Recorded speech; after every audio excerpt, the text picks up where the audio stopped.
오늘은 어버이 주일입니다.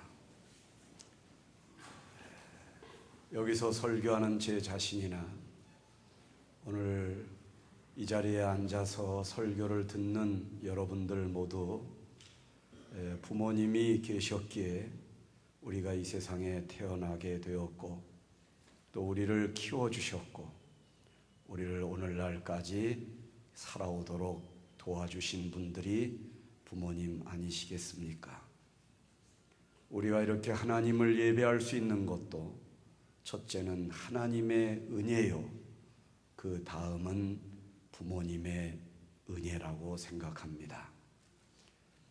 사실 오늘 설교 본문도 제목은 다르지만 부모님의 심정으로, 아버지의 마음으로 우리를 너무도 사랑하시는 하나님의 사랑에 관한 설교입니다.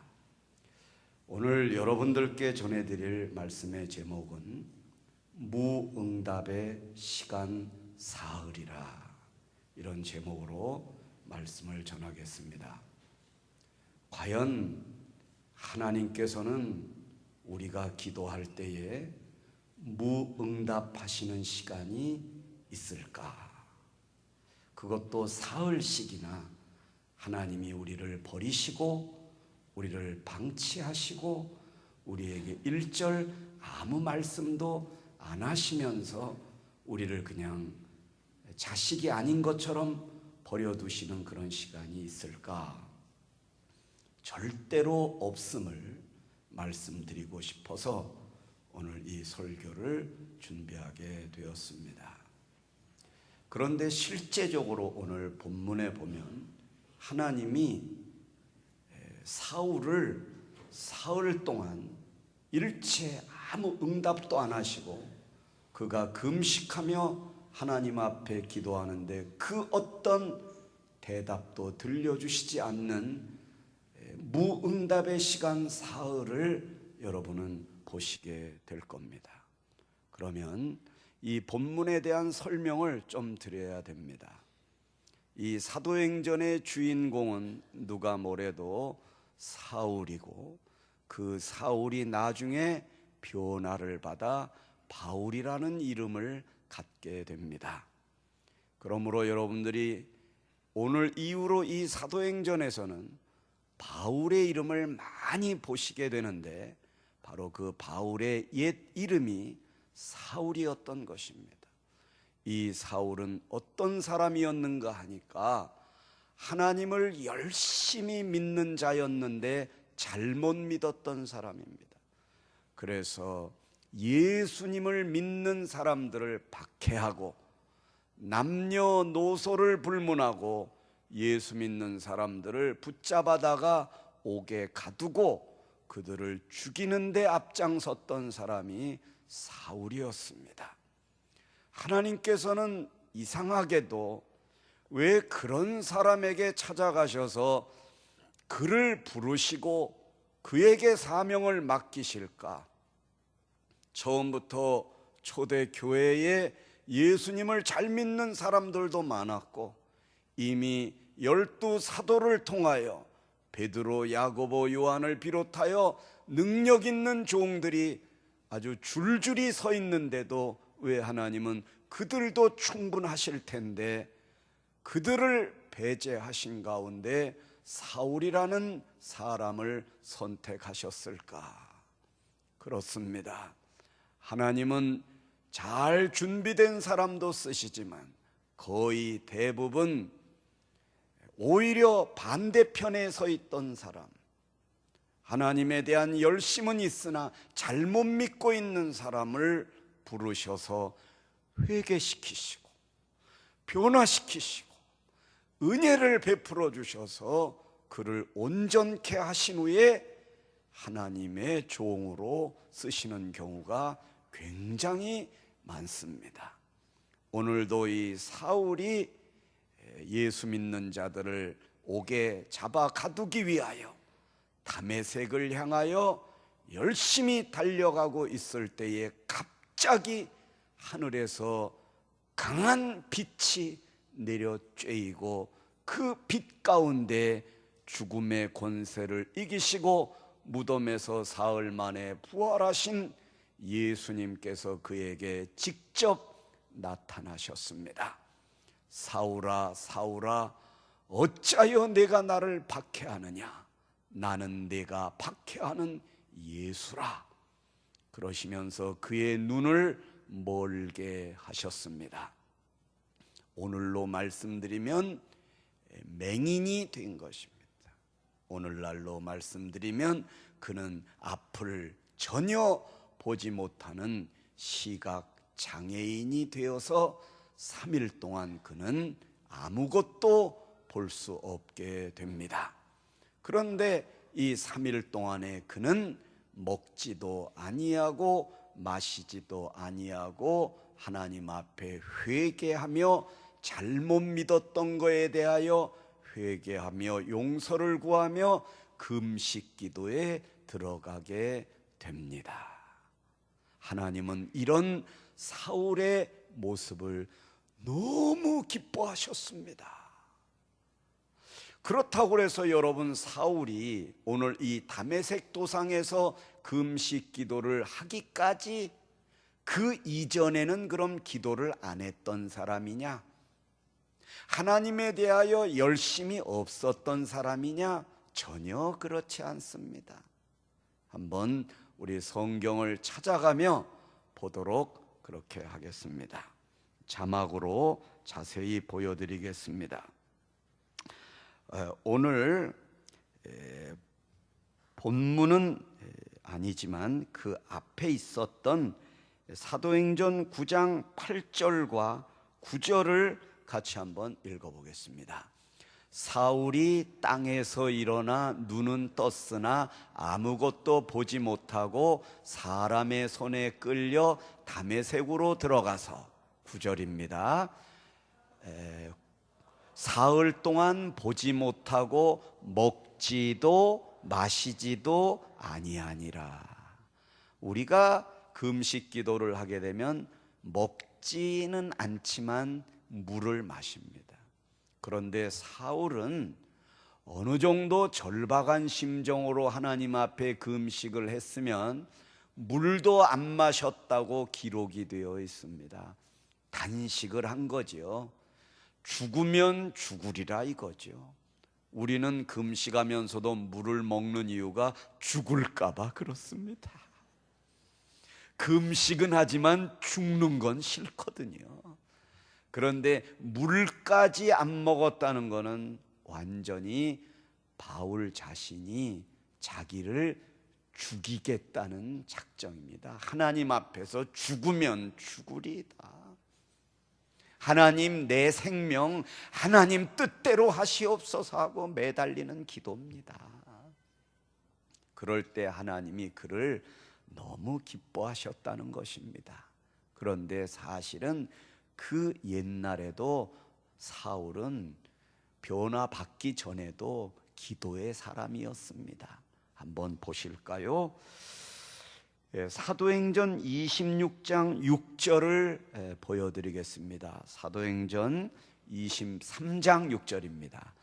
바울이 그중 일부는 사두개인이요 다른 일부는 바리새인인 줄 알고 공회에서 외쳐 이르되 뭐라 그럽니까?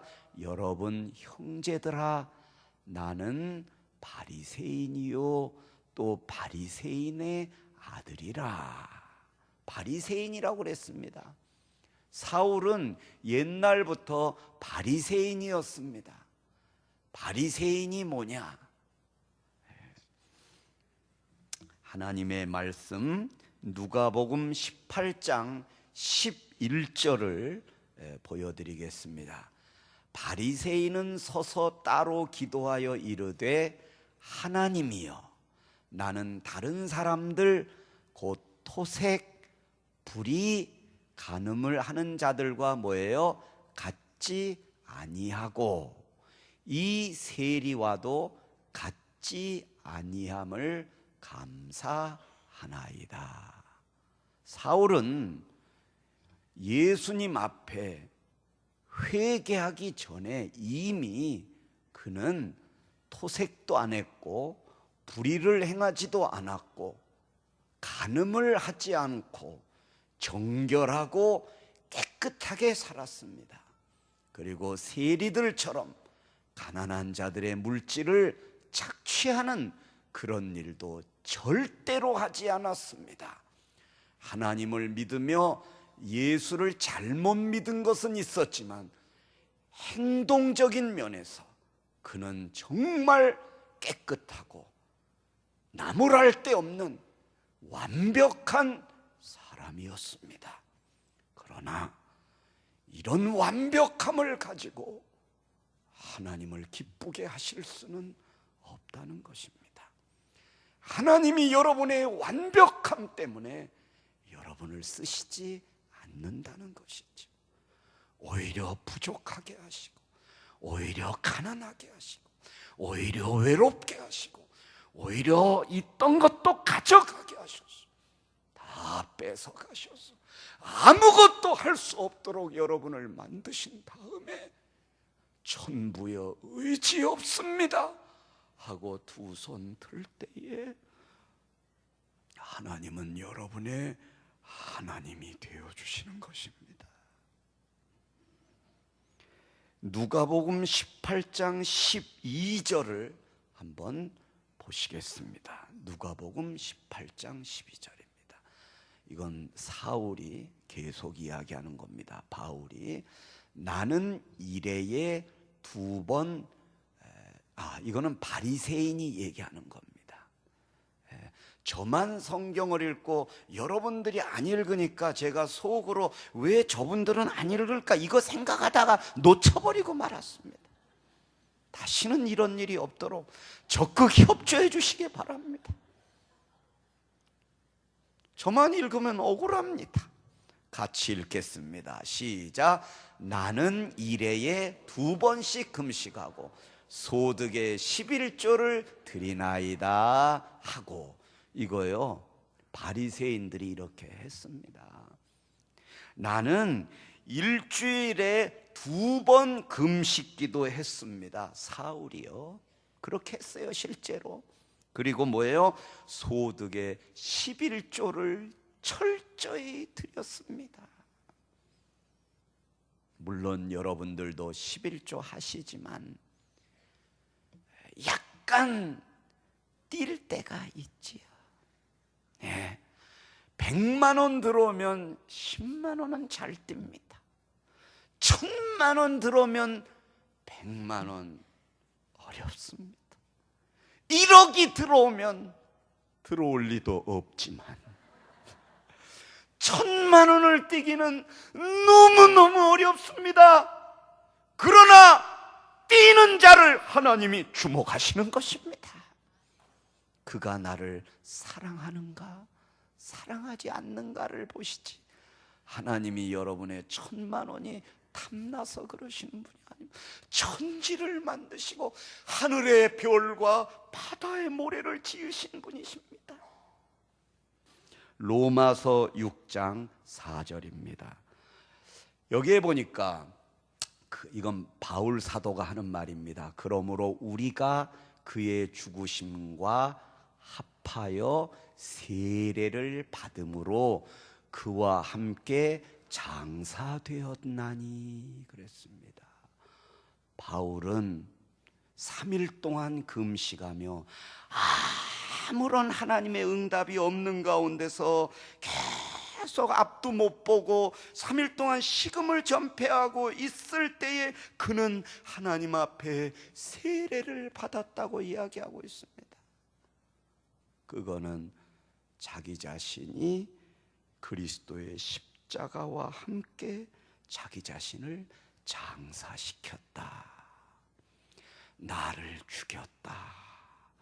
정욕을 깨뜨렸다. 이생의 자랑을 죽였다. 이제 나는 없다. 이제 나는 아무것도 아니다. 나는 죄인이다. 오 주여 내게 오셔서 그리스도가 되어 주시옵소서. 내 삶을 주관하여 주옵소서. 그가 세례를 받았다고 했습니다.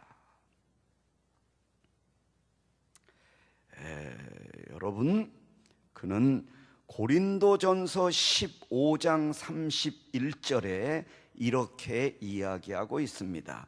고린도전서 15장 31절에 형제들아, 내가 그리스도 예수 우리 주 안에서 가진 바 너희에 대한 나의 자랑을 두고 단언한다. 바울은 자랑을 하지 않고 살았던 사람인데요, 딱 한 가지는 늘 자랑을 하고 살았어요. 나는 날마다 죽노라. 이걸 자랑했어요. 자식을 자랑하지 않았어요. 여러분이 직장에서 승진한 거에 대하여 자랑하지 않았어요. 다른 사람들보다 더 건강한 거에 대하여 자랑하지 않았어요.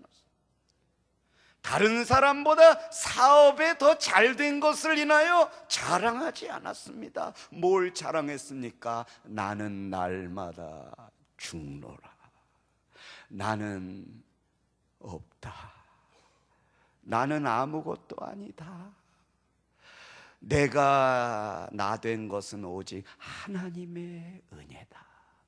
그러므로 가난하게 하심도 감사, 가져가심도 감사, 없게 하심도 감사, 이런 일들을 통하여 하나님이 나에게 깨닫게 해주시고 하나님을 더 가까이 만나게 해주시려는 하나님의 사랑임을 감사한다. 이걸 자랑한다. 하나님은 바로 이런 자들의 하나님이십니다. 여러분, 그러면 과연 하나님은, 이제 우리가 곧 사도행전 22장 12절을 볼 텐데요, 여기에 놀라운 하나님의 사랑이 숨어 있습니다. 사도행전 22장 12절을 보게 되면, 율법에 따라 경건한 사람으로 거기 사는 모든 유대인들에게 칭찬을 듣는 아나니아라 하는 이가, 이런 기록이 있습니다. 사도 바울을 찾아가 가지고 사울에게 안수기도를 해준 사람이 아나니아인데, 아나니아에 대해서 사도행전 22장 12절에서 뭐라고 말씀하셨습니까? 모든 유대인들에게 칭찬을 듣는 아나니아를 하나님이 사울이 금식 기도하고 있을 때에 환상 중에 아나니아에게 나타나셔서 가서 안수해서 눈을 뜨게 해줘라, 하나님이 이 일을 행하고 계셨음을 알아야 됩니다. 그러니까 여러분, 사울은 눈이 멀어가지고 3일 동안 식음을 전폐하며 울고 있을 때에 하나님의 무응답에 사울이 지나가고 있는 것처럼 보이지만 이미 하나님은 그 순간에도 사울을 위하여 일하고 계셨음을 믿으시기 바랍니다. 그러므로 하나님은 단 한 번도 여러분을 놓치신 적이 없습니다. 절망하지 마십시오. 하나님은 언제나 여러분의 주와 그리스도가 되기를 원하고 계십니다. 마지막으로 성경 한 구절 앞으로 돌아가서 오늘 본문 앞부분에 사도행전 9장 11절을 한 번만 읽어보겠습니다. 사도행전 9장 11절입니다. 이것은 여러분이 성경을 찾으시는 시간을 기다리게 하시는 것이 아니라 자막이 나올 때까지 다시 한번 반복하는 겁니다. 나왔습니다. 여러분 좀 웃으셔요. 이 설교를 들으시는 포스가 납니다. 여러분이 설교하는 겁니까? 제가 하는 거죠. 근데 왜 여러분이 이렇게 긴장을 하고 계셔요? 자, 읽겠습니다. 주께서 이르시되 일어나 직가라 하는 거리로 가서 유다의 집에서 5사람 사울이라는 사람을 찾으라. 그가 기도하는 중이니라. 여기서요, 직가라는 거리로 가라. 그리고 그가 기도하는 중이다. 요걸 꼭 기억하십시오. 우리말 성경은 그가 지금 기도하는 중이라 이렇게 번역이 되어 있지만 원문에는 이렇게 되어 있어요. 보라, 그가 기도하고 있기 때문에 내가 너를 보내느니라. 이렇게 되어 있어요. 보라, 이거는 하나님이 behold, 하나님의 영광을 나타내실 때 보라, 이렇게 말씀하시는 거예요. 예, 지금 하나님 버리고 예수 잘못 믿었다가 채찍 맞아가지고 눈 멀어가지고 시금전폐하고 슬프게 울고 있는 그 사람이 무슨 하나님의 영광입니까? 예? 그런데도 하나님은 그를 보라 그랬습니다. 너무 기뻐하신 거예요. 그가 기도하고 있기 때문에 내가 너를 보낸다 이겁니다. 그러므로 사울 자신은 무응답의 사울을 보내고 있는 것처럼 보이지만 하나님은 이미 환상 중에 아나니아에게 나타나셔서 가라. 하나님은 그에게 모든 유대인들에게 칭찬받는 아나니아 같은 위대한 종을 붙여주신 것입니다. 그렇습니다. 오늘 여러분들은 절대로 혼자가 아님을 아시기 바랍니다. 우리 교회 담임 목사님을 비롯하여 많은 목사님들을 세워주시고 많은 전도사님들을 구역별로 세워주셔서 여러분을 위하여 일하게 하시는 사랑의 하나님을 감사하시기 바랍니다. 그리고 직가라는 것에 대해서 왜 하나님은 사울을 직가라는 거리로 가게 하셔서 거기에 유다의 집에 머물게 하셨을까요? 직가는 스트레이트 웨이입니다. 이거는 직선으로 된 거리, 이걸 직가라고 그래요.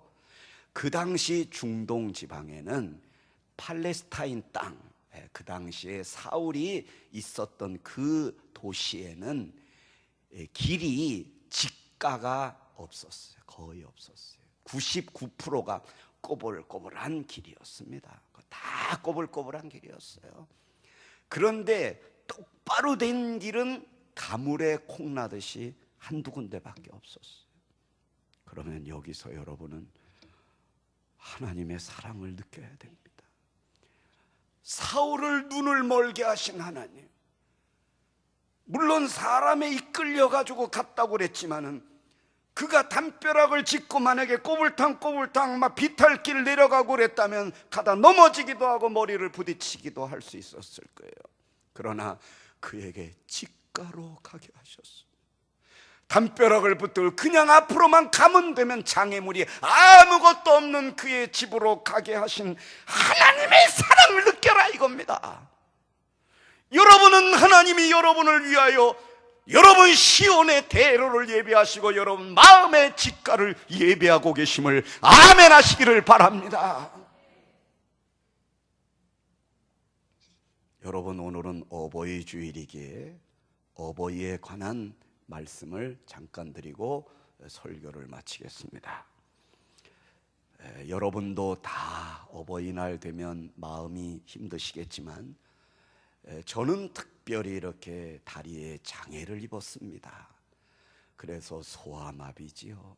그래서 왼편 다리가 짧고 또 가늘고 그렇습니다. 그래서 넘어지기도 자주 하고 미끄러지기도 자주 합니다. 이런 자식을 둔 어머니들은 아마 저희 어머니의 마음을 헤아릴 수 있으실 것입니다.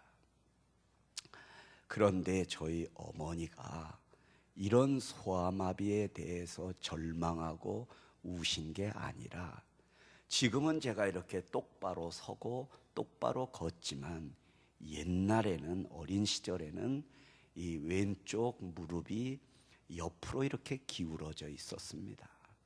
그래서 제가 걸을 때마다 이 손으로 무릎을 이렇게 붙잡고 걸었답니다. 그래서 어머니는 이것이 늘 마음에 상처가 되었습니다. 그래서 제가 자다가 일어나 보면 우리 어머니가 제 다리를 붙들고 그 새벽에 이런 걸 하고 계셨어요. 제 늘어진 무릎을 이렇게 해가지고 앞으로 이렇게 돌려요. 이랬다 이랬다. 또 이렇게 놓으면 늘어지면 또 이걸 잡았다. 이렇게 하면서 어머니가 그렇게 기도하셨죠. 하나님, 이 무릎을 앞으로 돌아오게 해주실 수 있다면 나 다른 거 바랄 거 없습니다. 하나님, 우리 아들의 무릎을 똑바로 오게 해주세요. 그렇게 기도했어요. 그러시면서 하시는 말씀이, 그거 안 되면 내 다리를 우리 아들에게 주세요. 내 다리를 우리 아들에게 주세요. 계속 우리 아들 다리, 이 다리 무릎을 계속 이랬어요. 그 후 얼마 안 있다가 저는 학교 계단에서 아이들이 뒤에서 장난치다가 밀어가지고 세면바닥에 그대로 부딪혀서 6개월간 남대문 병원, 지금은 중대부속병원에 기부스를 하고 6개월을 누워 있게 됩니다. 6개월 뒤에 기부스를 풀을 때 놀랍게도 그 부딪힌 충격 때문에 그랬는지는 몰라도 무릎이 앞으로 이렇게 와 있었습니다. 이런 장면에서는 아멘 안 하는 성도들 처음 봤습니다. 여러분, 하나님은 살아계십니다. 그 어머니의 눈물을 보시고 하나님이 나를 넘어뜨리게 하시고 세면바닥에 부딪히면서 하나님이 내 무릎을 잡아가지고 앞으로 돌려놓으신 것입니다. 하나님이 살아계십니다. 누구를 통하여? 부모를 통하여. 그러니 어버이 주일, 부모의 사랑이 없었다면 어찌 하나님이 그 일을 하실 수가 있었겠습니까? 저는 그 뒤로도 어머니의 마음을 많이 아프게 했지요.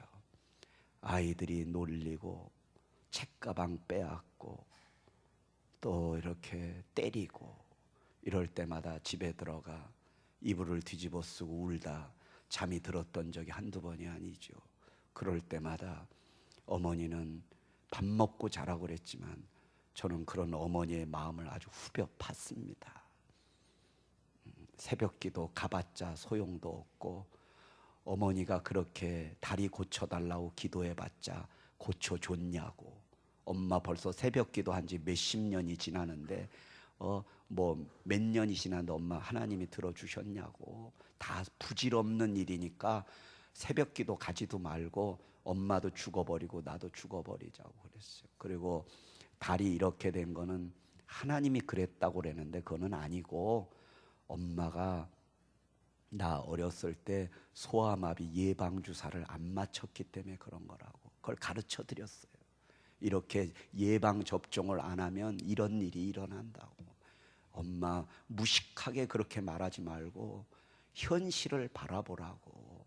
하나님이 어디 있냐고. 엄마 예수 안 믿는 집 애들들은 안 아픈데 예수 믿는 집사들이 왜 이렇게 아프냐고. 하나님 사랑이냐고. 그렇게 어머니 마음을 아프게 했어요. 그럴 때마다 어머니는 그래 미안하다고 저한테 미안하다고 그러셨어요. 미안하다고. 그러시다가 돌아가실 때 그러시더라고요. 제 손을 붙들고 자기 자식을 일부러 그렇게 만드는 부모가 어디 있겠냐. 엄마가 인간적으로는 너무 미안하지만 하나님께서 너를 향하여 하실 일이 있으실 거다. 그러니까 엄마는 원망해도 하나님은 원망하지 마라. 그것이 너의 할 일이다.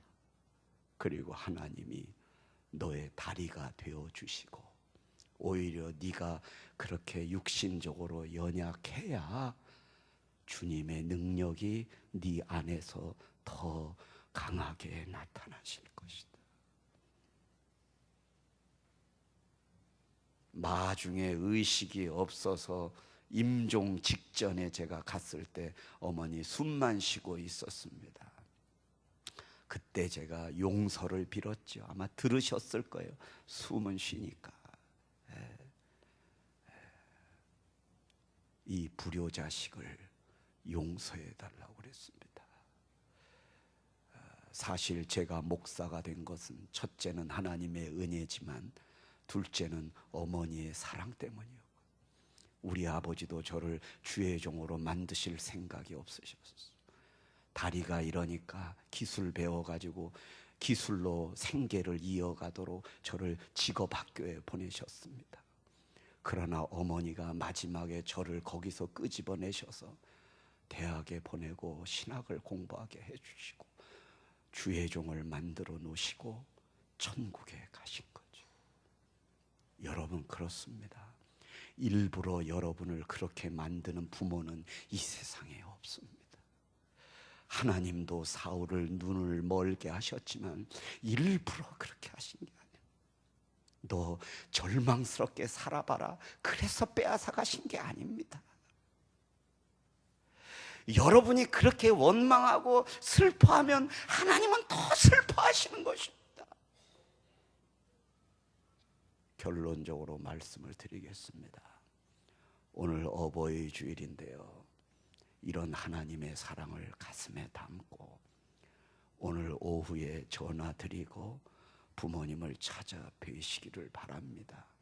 부모님 다 돌아가셨으면 여러분 주변에 이렇게 홀로 사시는 독거 노인들께도 찾아가셔서 생전에 아버지 생각하시고 어머니 생각하시고 위로해 드리시고 사랑해 드리시면 사랑이신 하나님께서 여러분들의 마음을 위로하시고 여러분들을 붙들어 주시고 여러분들의 삶을 하나님의 사랑으로 함께 도와주시리라 믿습니다.